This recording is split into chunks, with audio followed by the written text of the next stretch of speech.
Kalau kita memandang Nabi kita Muhammad sallallahu alaihi wasallam,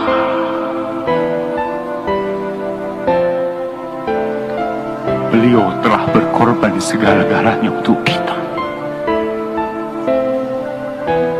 Beliau pernah sholat di depan Ka'bah, ditaruh di punggung Nabi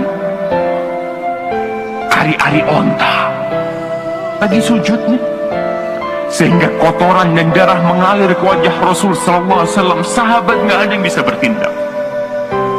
Datang ke putri Nabi Fatimah mendorong ari-ari onta itu. Seperti itu Rasul sallallahu alaihi wasallam pada waktu perang Badar. Tatkala umat Islam harus berhadapan dengan bala tentara yang besar jumlahnya, 1000 tentara melawan 300 orang yang mereka tidak ada persiapan untuk perang.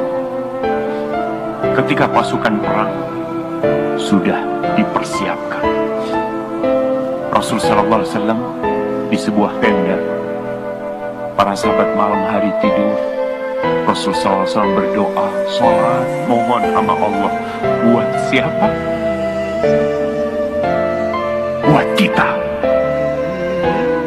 Rasul sallallahu alaihi wasallam mengangkat tangan dan mengatakan, Allahumma anjis wa'daka alladhi wa'adtani. Ya Allah, janjimu kepadaku tolong kau tepati ya Allah. Janjimu kepadaku ya Allah. Lalu Nabi SAW mengatakan dalam doanya, Allahumma in tuhlak hadhil isabah lan tu'bad fil ardi ba'dal yawm. Ya Allah, kalau kelompok ini kalah, hancur habis, Engkau tidak akan lagi disembah di muka bumi ini. Nggak akan ada Istiqlal, nggak akan ada umat Islam di Indonesia. Kita nggak akan tahu dengan Allah Jalla Jalla.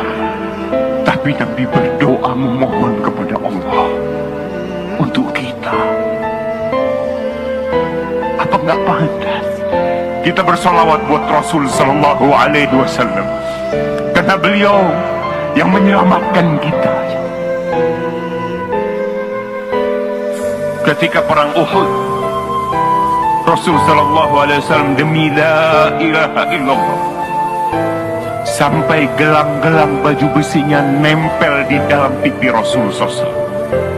Gigi beliau patah, darah mengucur di wajah Nabi alaihi salatu wassalam, wajah manusia yang paling dicintai Allah.